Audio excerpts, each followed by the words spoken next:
Coming back to the little diagram here, and then we can kind of dive into the solution a bit, because I think that's really important. Why I brought up the thing about the being smothered as a kid.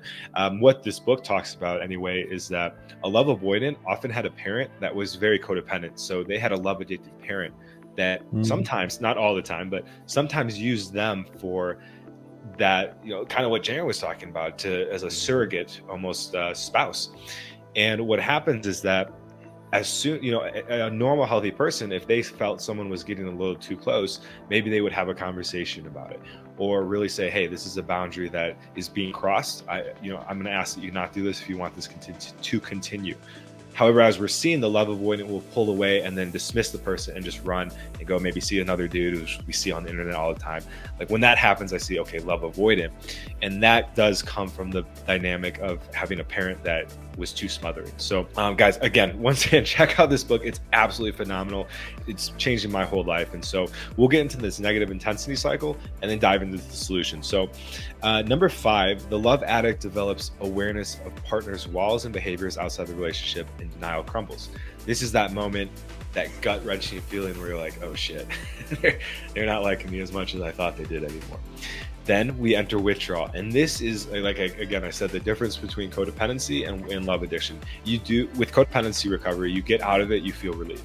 With love addiction, you feel like your world's crumbling apart. And it fucking hurts, man. Like, I mean, we've all been through it. Heartbreak, AKA love addiction withdrawal, I think is maybe the more psychological term we're learning.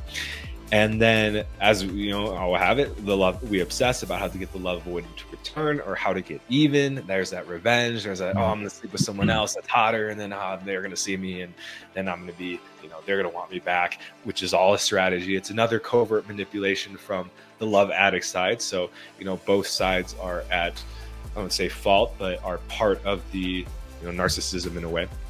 And then the love addict compulsively acts out, obsessive plans. And this, I think, is what we see all the time what a lot of guys who are new to boundaries and stuff do. Like, they call her, they text her, they're like, I miss you, baby. You were everything to me. What the wise thing to do is, and I think we all know this, is to leave, right? You just walk away. Andy, you told me this. Don't ever reach out again, just unless they reach out. Yeah. No contact.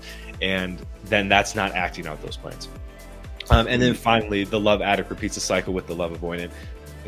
Well, that's a boundary, Joel. That's a boundary, right? You almost need these rules that you won't cross, and you're going to have emotional self-control, even if your heart's pulling you one way or another. You need a set of rules that you want. A boundary is, no, I'm not accepting that behavior, right? And that's what you got to develop, because I think the issue you had was you'll keep attracting those type of women. You don't want to attract an avoidant. You actually want to attract a slightly anxious, a woman who's slightly more anxious, slightly leaning towards anxious, near secure, but slightly anxious is the best. Yeah, right. That's a competition anxiety, and a lot of times people say that the key is, and I try to practice this too, indifference. Now, that doesn't mean be a cold-hearted asshole or dick the entire time, but indifference, at least in the initial phases. So a lot of times, and I've talked to Joel about this, where if you meet someone and instantly it's like worlds collide, like we're twin flames, that we're old, long-lost spirits, all of a sudden we've come back together. It feels like, wow, this is insane. That's where you get into the addiction. It's like the first time you try a drug, that first time you're like, oh my God, it's opened me to a whole new world. If you're feeling those emotions when you first initially meet someone, for me, I normally know in my head, red flag. Usually it's kind of, okay, well, this girl seems pretty cool. I enjoy her company. I'll keep seeing her. She seems being to me. I'm opening it up to her. But it goes at kind of a natural progression. I've noticed in my life that the healthiest, happiest relationships, and I talk about game stuff and strategy and techniques and tactics and that stuff all the time, but so I do have the experience there. But I've noticed the best relationships, they just kind of happen. You don't feel good or bad. You feel kind of indifferent at first, and they just kind of unfold. They're organic. And I hear people all the time say, oh, well, yeah, a marriage is tough or relationships are tough. It's like, well, yeah, if you're in the wrong relationship, but a good relationship, it's not hard at all.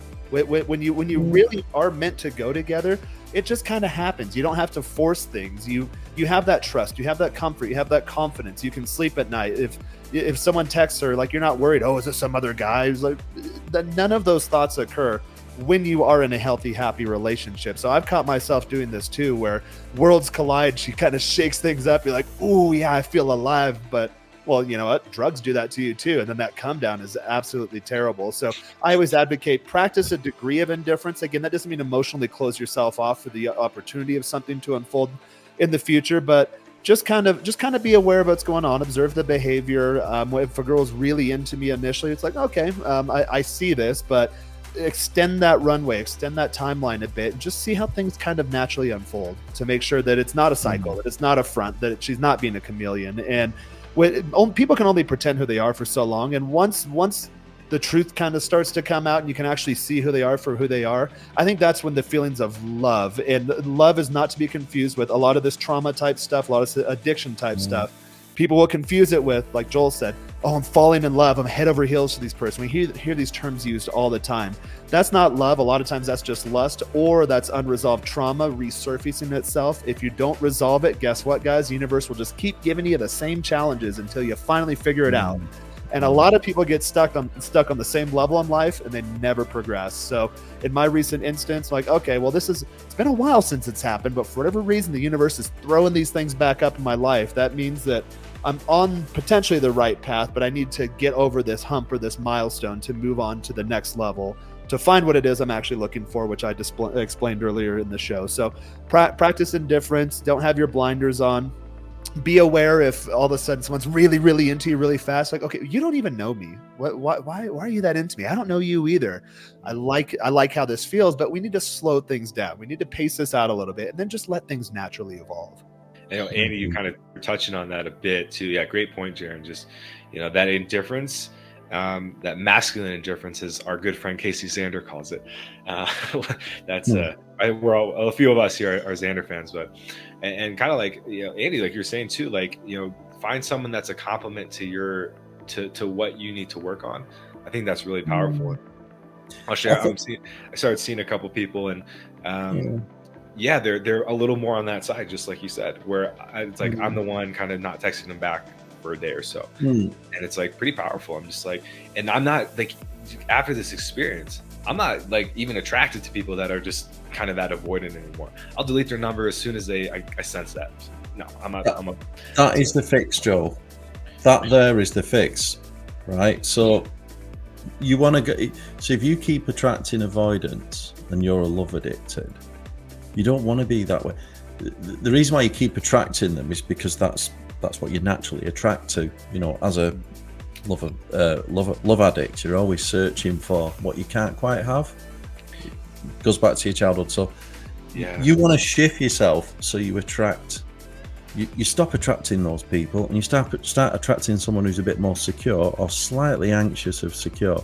Because my opinion, as a guy, you want to be the one. You both want to be secure, but you want to be the one that's slightly edging towards narcissism or avoidance. Only slightly, not massively. You don't want to be a narcissist, but you want to be the one that is on that side slightly, and you want your girl to be slightly on the other side, because you want polarity.